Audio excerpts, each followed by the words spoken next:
जनवाणी कार्यक्रम के सभी दर्शकों को हमारा नमस्कार। कार्यक्रम के इस लाइव फोन इन अंक में आप सभी का स्वागत है। इस अंक में मैं हूं आपके साथ दीपक शर्मा। आज के कार्यक्रम का विषय है आज़ादी के बाद समग्र विकास में, भारत के समग्र विकास में राष्ट्रीय शिक्षा नीति की भूमिका। और इस विषय से संबंधित अगर आप कुछ जानकारी चाहते हैं तो आप हमारे साथ लाइव जुड़ सकते हैं, हमें फ़ोन कर सकते हैं। फ़ोन नंबर्स हैं 28000177 और 28000178। शिमला से जो बाहर के दर्शक हैं वो शिमला का STD कोड 0177 अवश्य लगाएं। दर्शकों, आप सभी जानते हैं कि किसी भी देश के समग्र विकास के लिए उसके आध्यात्मिक, आर्थिक, सामाजिक और वैज्ञानिक प्रगति के लिए शिक्षा का महत्वपूर्ण योगदान रहता है। इसीलिए भारत में अनेक शिक्षा नीतियाँ आई और समय समय पर उसमें बदलाव किए गए। तो कौन कौन सी शिक्षा नीतियाँ आज तक इतिहास में आई और आज हमारे सामने कौन कौन सी चुनौतियाँ हैं, इन तमाम जानकारियों को साझा करने के लिए आज हमारे साथ स्टूडियोज़ में उपस्थित हैं हिमाचल प्रदेश विश्वविद्यालय से अधिष्ठाता अध्ययन डॉक्टर कुलभूषण चंदेल जी। सब बहुत बहुत स्वागत है आपका कार्यक्रम में। नमस्कार। इससे पहले कि हम विभिन्न शिक्षा नीतियों की बात करें, सबसे पहले आप हमारे दर्शकों को बताएं कि मानव विकास में जो है शिक्षा का क्या योगदान रहा है। जी दीपक जी, सबसे पहले तो मैं धन्यवाद करूंगा दूरदर्शन का, जिन्होंने आज एक बहुत ही महत्वपूर्ण विषय के ऊपर बातचीत करने के लिए मुझे बुलाया है। जहाँ तक आपने शिक्षा के महत्व का प्रश्न किया, शिक्षा के माध्यम से हम अंधकार से प्रकाश की ओर जाते हैं। बिल्कुल। और यही प्रकाश जो है, मैं अगर आप बात कहूँ कि हमारे समाज निर्माण का कार्य करता है और इसी प्रकाश के माध्यम से देश निर्माण की बात होती है, तो शायद गलत नहीं होगा। आज हम नैतिक मूल्यों की बात करते हैं, उसका आधार शिक्षा है। आज हम विकास की बात करते हैं, उसका आधार शिक्षा है। मेरा ये मानना है कि एक शिक्षित समाज ही एक शिक्षित देश का निर्माण करता है और एक शिक्षित देश ही एक, जिसको बोलते हैं कि एक विकास की जो एक ठोस नींव है, उसको रख सकता है।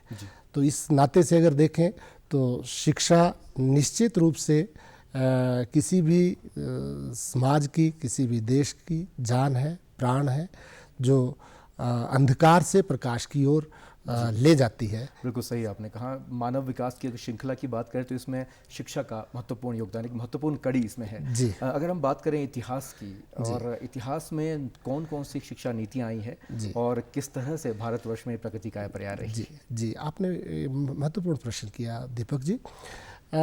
शिक्षा नीतियों से पीछे भी मैं जाना चाहूँगा। जी बिल्कुल। क्योंकि शिक्षा नीतियाँ आज़ाद भारत में आई हैं। बिल्कुल। तो आज़ाद भारत के बाद की जो हमारी शिक्षा की स्थिति रही है और आज़ाद भारत से पहले की जो हमारी शिक्षा की जो स्थिति रही है, मैं उसके ऊपर जो है थोड़ा सा प्रकाश डालना चाहूँगा। मैं महात्मा गांधी के एक शिष्य धर्मपाल जी हुए, उनकी एक पुस्तक पढ़ रहा था, द ब्यूटीफुल ट्रे। उन्होंने उसमें कहा है कि भारतवर्ष 1823 के आसपास की मैं बात कर रहा हूँ कि भारत की जो शिक्षा व्यवस्था थी वो बहुत ही ज़्यादा सुदृढ़ थी। उन्होंने उस अपनी पुस्तक में लिखा है कि भारतवर्ष में उस वक्त 7,23,000 के आसपास गांव थे और 7,23,000 के आसपास ही गुरुकुल थे।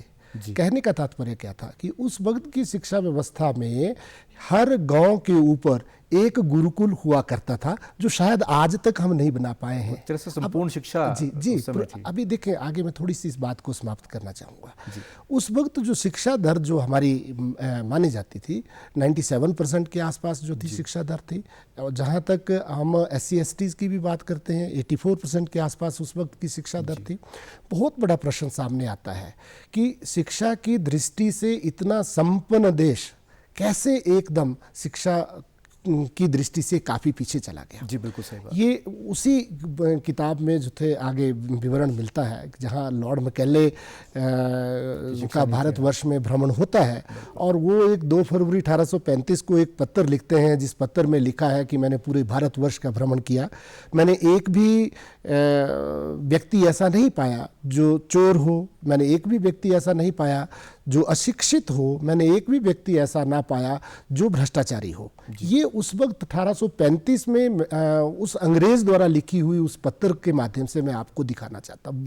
ये वाकई चौंकाने वाली बात है। तो वो आगे लिखते हैं कि भारतवर्ष को अगर आपने आगे और अधिक गुलाम रखना है अपने अधीन रखना है, तो हमें इसकी जो सबसे बड़ी जो बैकबोन है, जो हमारी शिक्षा है, जो हमारी संस्कृति का आधार है, जो हमारे नैतिक मूल्यों का आधार है, जिससे ये पूरा भारतवर्ष जुड़ा हुआ है, उस आधार को प्रहार करना होगा।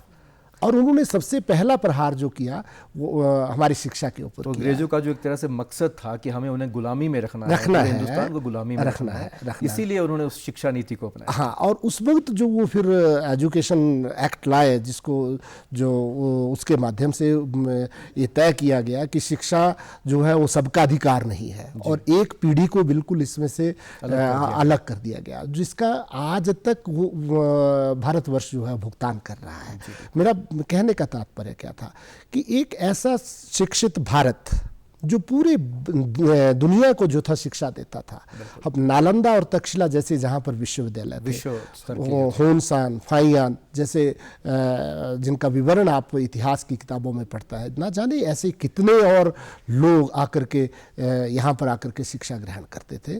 तो ऐसे भारतवर्ष को जब की शिक्षा की अगर बात करें, तो हमारी जो शिक्षा पद्धति थी उसके आधार पर भारतवर्ष विश्व गुरु रहा, पूरे विश्व का मार्गदर्शन किया, पूरे विश्व को उसने शिक्षा दी। वो भारतवर्ष 1947 में जब भारतवर्ष आज़ाद होता है, तो उसके पास एक बहुत ही, एक जिसको कहें कि शिक्षा की दृष्टि से एक बिल्कुल दिशाहीन भारत जो था वो सामने आया। यहाँ पर बड़ा एक प्रश्न उठता है कि अगर हम इतने संपन्न पहले से थे, शिक्षित थे, तो आज़ादी के बाद जब हमारे हाथ में सत्ता आ गई और हम सब कुछ करने में सक्षम थे, तो ऐसे समय हमारी शिक्षा नीति में क्यों इस तरह से बदलाव नहीं किया? ऐसा नहीं है कि प्रयास नहीं हुए, पर ढांचा इतना बिगड़ चुका था कि जिसको सुधारते सुधारते टाइम लगा। मैं एक बात ये भी मानता हूँ कि एक लॉर्ड मैकेले ने जहाँ इतने पूरे भारतवर्ष को की शिक्षा पद्धति को तहस नहस करके रखा, तो आज तो हम 135 करोड़ भारतीय हैं। ये भी हो सकता है कि शायद उस समय उनकी इस मंशा को हम भांप ना पाए हों। ये तो था ही, ये तो था, क्योंकि अंग्रेज भारतवर्ष आधुनिकता के दौर में हम सोच रहे हैं भारत बंटा हुआ था और अंग्रेजों के लक्ष्य तय थे।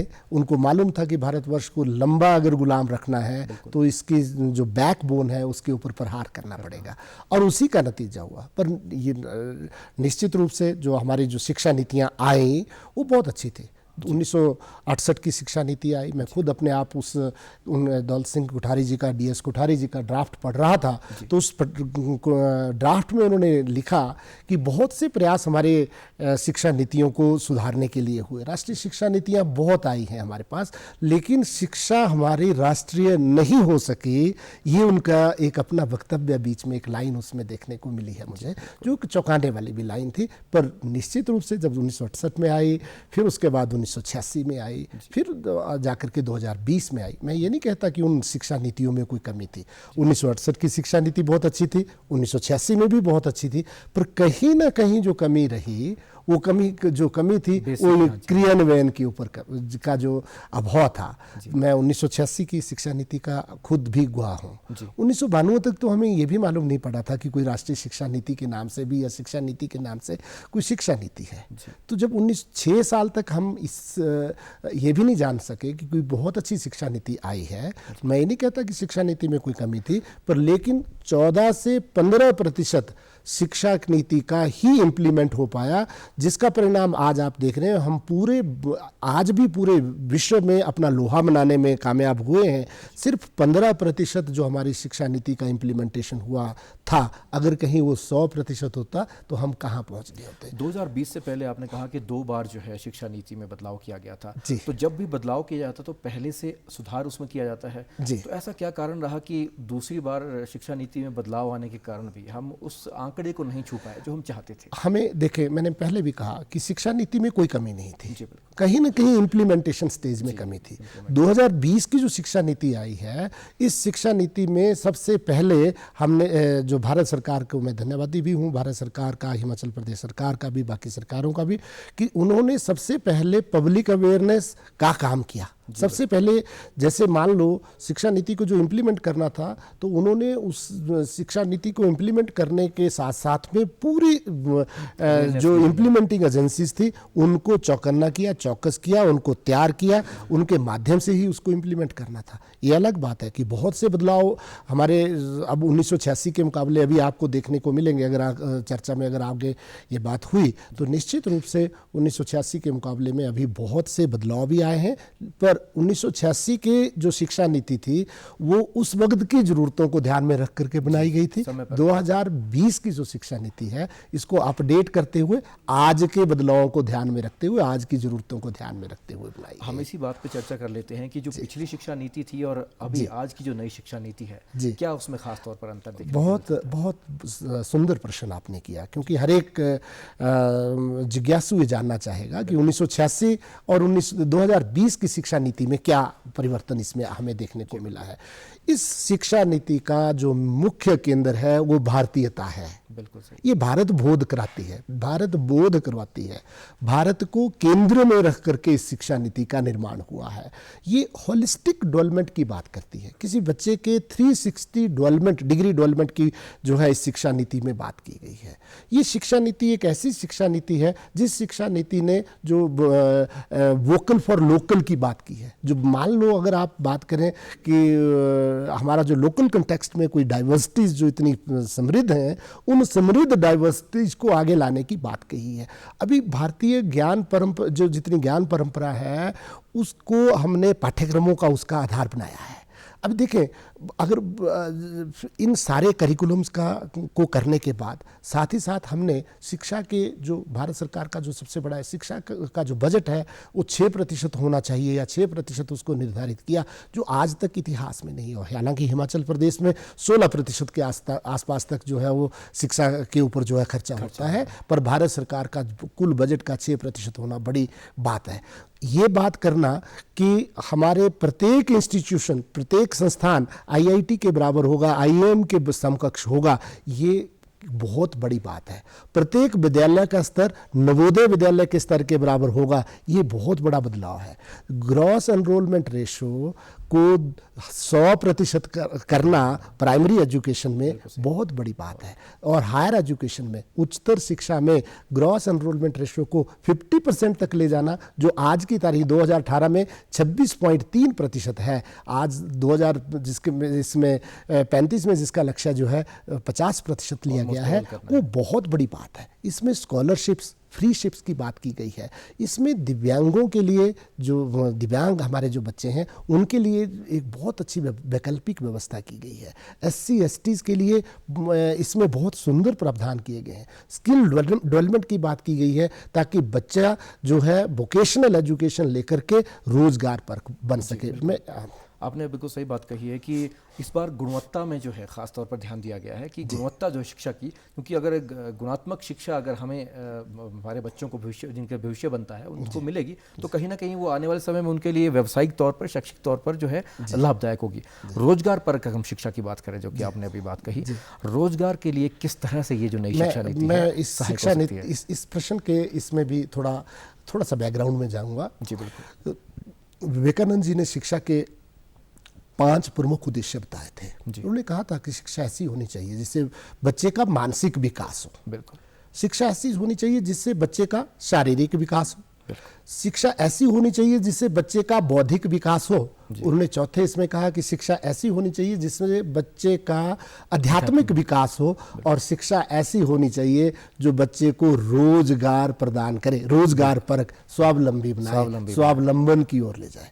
वर्तमान शिक्षा नीति में ये सारी चीज़ें देखने को मिलेंगी। देखिए, जब बच्चे को 6th स्टैंडर्ड से आपको आपके रुचि के विषय में डाल दिया जाता है तो 10वीं 11वीं तक जाते जाते बच्चा अपनी लाइन तय कर देता है और वो पारंगत हो जाता है। अभी अगर वर्तमान में बात करें तो वर्तमान की स्थिति ऐसी है कि बच्चा जब +2 करने के बाद पहले तो उसको ये मालूम नहीं होता कि मैंने क्या रखना है, कौन से फील्ड में जाना है। अपने माँ बाप को पूछता है, अपने पेरेंट्स के साथ में दोस्तों को पूछता है, फिर साइंस में जाऊँ, आर्ट्स में जाऊँ, कॉमर्स में जाऊँ, B.Tech करूँ। अब देखें, एक होड़ सी लग गई ये है। असमंजस की स्थिति वाकई अभी तक जो है, आज तक की स्थिति बिल्कुल सभी के साथ रही है। हाँ, और उससे क्या हुआ कि हमने पढ़े लिखे बेरोजगार पैदा कर दिए, जबकि हमें आज की तारीख में बेरोजगार नहीं, हमें तो रोजगार देने वाले, हमें इस शिक्षा नीति के माध्यम से जॉब प्रोवाइडर्स मिलेंगे। जो जॉब प्रोवाइडर, मान लो अगर 100 बच्चों की क्लास है, 10 बच्चे अगर आपको जॉब प्रोवाइडर्स मिल गए तो 90 बच्चों का काम तो वही कर देंगे। बिल्कुल सही बात।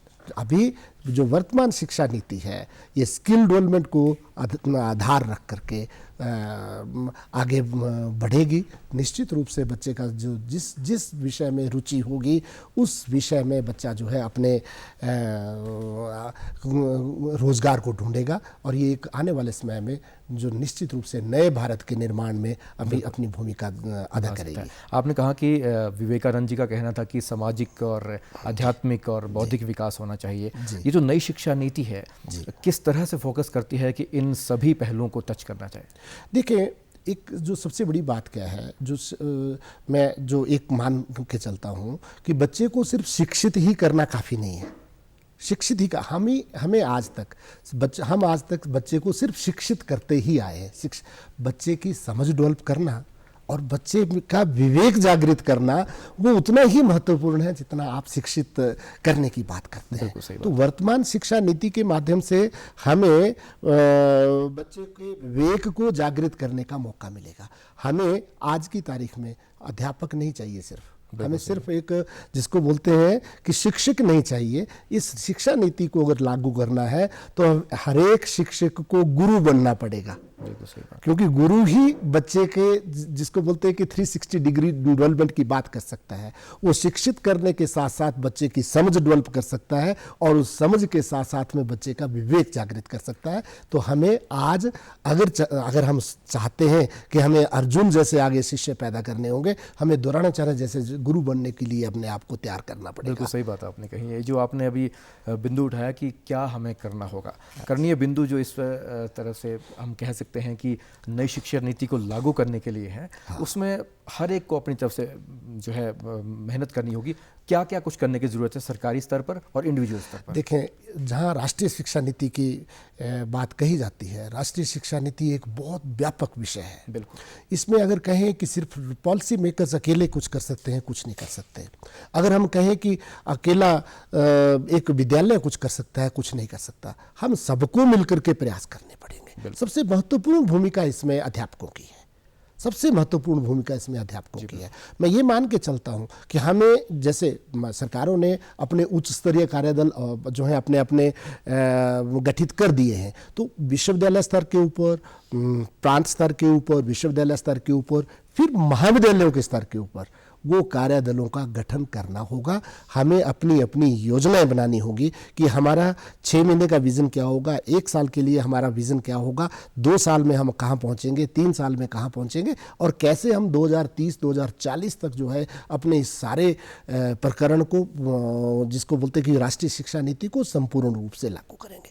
हमें स्टेज वाइज जो है स्ट्रेटेजी बनानी होगी। हमें अल्पकाल के लिए स्ट्रेटेजी बनानी होगी, हमें मध्यम काल के लिए स्ट्रेटेजी बनानी होगी, हमें दीर्घ काल के लिए स्ट्रेटेजी बनानी होगी।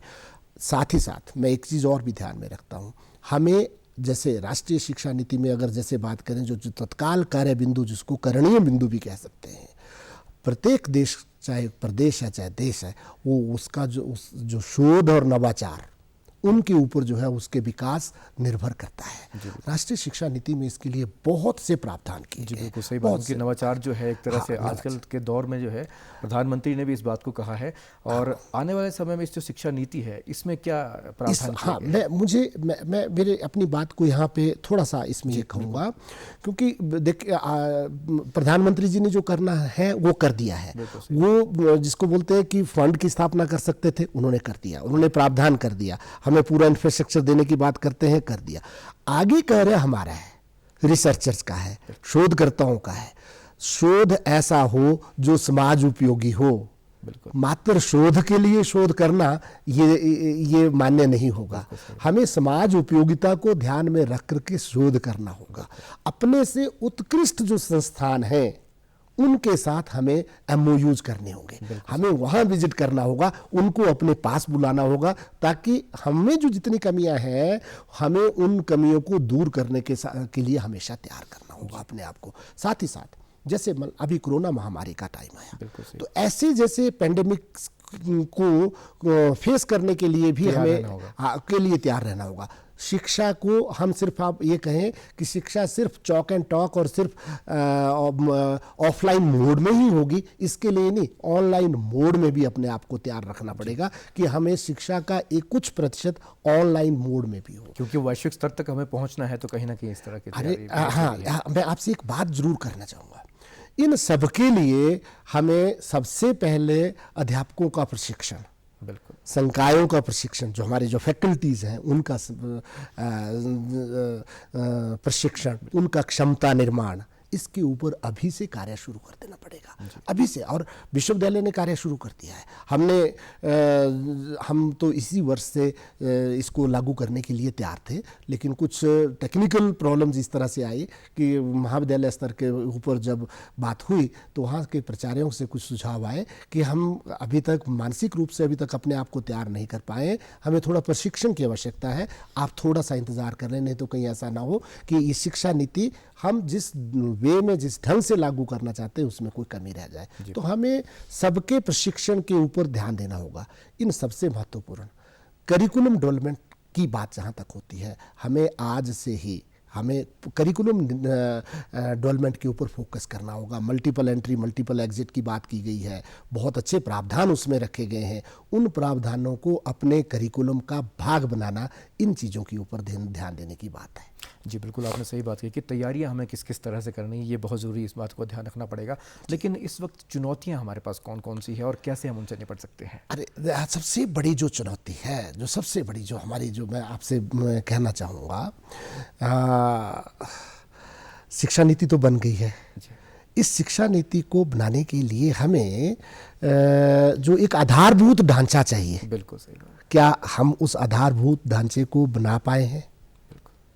हमें आज के परिप्रेक्ष्य में भी लागू, आज के परिप्रेक्ष्य हमने एक तरफ तो IIM IIT से तुलना करने की बात कह दी है कि हमारे शिक्षा जो इनका स्तर जो है वो IITs के बराबर होगा, IIM के बराबर होगा, नवोदय विद्यालय जो है उनके बराबर जो है हमारा स्कूलों का स्तर होगा। तो हमारा क्या संस्थागत ढांचा इसके लिए अपने आप को तैयार कर पाया है? आज भी महाविद्यालयों में देखें तो जो टीचर टॉट रेशियो हम 1:20 की बात करते हैं, तो अगर महाविद्यालयों में अगर आज जाकर के भ्रमण करके देखें तो वहाँ पर आज भी टीचर टॉट रेशियो 1:100 के आसपास है।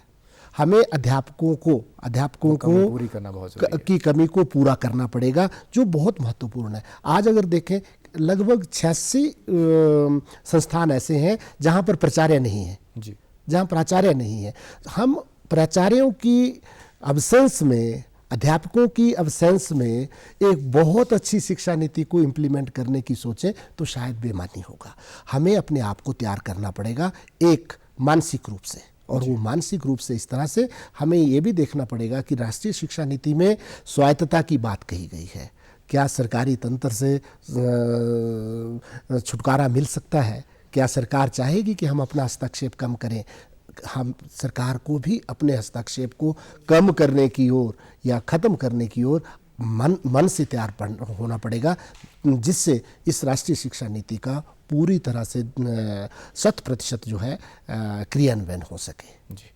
और इसके अलावा अगर हम चुनौतियों की बात करते हैं, चुनौतियों से निपटने के लिए सरकार की ओर से क्या कदम उठाए जा रहे हैं? सरकार कटिबद्ध है, ये निश्चित रूप से मैं ये कहना चाहूँगा। मैं तो चाहे भारत सरकार की बात करें, चाहे हिमाचल प्रदेश सरकार की बात करें, हिमाचल प्रदेश सरकार की ओर से किसी भी किस्म का ऐसा कोई जिसको बोलते हैं कि हमें ये कहें कि हमें कहीं ये नहीं मिला, ये बात नहीं है। रादर सरकार ने, हम एक स्टेप आगे बढ़ा रहे हैं, सरकार इस मामले में 2 स्टेप आगे बढ़ रही है। जी बिल्कुल, 2 स्टेप आगे बढ़ रही है। सिर्फ जो मैंने आपसे थोड़ी सी बात कही कि चुनौतियां इस तरह की हैं कि हमें जल्दी से जल्दी अध्यापकों की नियुक्ति करनी पड़ेगी, हमें जल्दी से जल्दी संस्थागत ढांचे का निर्माण करना पड़ेगा, अपने आप को मानसिक रूप से भी तैयार करना पड़ेगा कि हम इनको स्वायत्त करने का टाइम आ गया, क्योंकि शिक्षा कभी भी इसके अधीन नहीं रही है, शासन के अधीन नहीं रही है। 1823 से पहले की भी बात करें या अब की भी बात करें तो मैं ये मान के चलता हूँ कि ये उस वक्त जब वो शासन के अधीन की गई थी, वो शासन के, हम बोलते हैं कि लॉर्ड मैकेले की पद्धति ही चली है, तो पद्धति का जो बहुत बड़ा अंश था उसने शिक्षा को स्वायत्तता से हटा करके शासन के अधीन किया था। हम भी अभी तक स्वायत्त शिक्षा नहीं दे पाए हैं क्योंकि इसमें शासन का बहुत बड़ा हस्तक्षेप है, जो इसको कम करने की आवश्यकता है। क्योंकि शिक्षा नीति को शिक्षकों ने लागू करना है, उनको फ्री हैंड देने की आवश्यकता है। आज भी अगर देखें तो जो उच्च स्तरीय कार्यदल बने हैं, उन कार्यदलों का जो गठन हुआ है उसमें अगर आप देखेंगे तो बहुत से जो लोग उसमें हैं, मेजॉरिटी लोग जो हैं उसमें नौकरशाही हैं। बिल्कुल सही बात है। जबकि वहाँ पर हम ये मान के चलते हैं कि अगर उसकी गुणवत्ता को और इसकी क्रियान्वयन को अगर बढ़ाना है तो इसमें शिक्षकों का स्थान ज़्यादा हो जाना चाहिए, क्योंकि शिक्षकों ने इसको इम्प्लीमेंट करना है और शिक्षकों की भूमिका को तय करते हुए हम अगर आगे बढ़ेंगे, उनके ऊपर भरोसा करेंगे, तो मैं ये मान के चलता हूँ कि आने वाले समय में इस शिक्षा नीति के माध्यम से पूरे विश्व का मार्गदर्शन करने हेतु, विश्व गुरु बनने हेतु भारत एक बार पुनः तैयार हो जाएगा। जी बिल्कुल, हम उम्मीद करते हैं कि जो नई शिक्षा नीति है ये पहली शिक्षा नीतियों की तरह नहीं और कुछ ना कुछ नया कौशल विकास में, रोजगार उन्मुख हो और कहीं ना कहीं हमारे जो देश है उसको आगे बढ़ने में और युवाओं को आगे बढ़ने में ज़रूर साथ देगी। आज आपने नई शिक्षा नीति के बारे में और समाज में उसकी क्या भूमिका हो सकती है इसके बारे में जानकारी दी, आपका बहुत बहुत धन्यवाद। बहुत बहुत धन्यवाद। तो दर्शकों, उम्मीद करते हैं कि आज की इस जानकारी से आप जरूर लाभान्वित हुए होंगे। जनवाणी कार्यक्रम के आज के अंक में फिलहाल इतना ही। अगले कार्यक्रम में एक नए विषय और नए विशेषज्ञ के साथ फिर से हाजिर होंगे। तब तक के लिए नमस्कार। नमस्कार।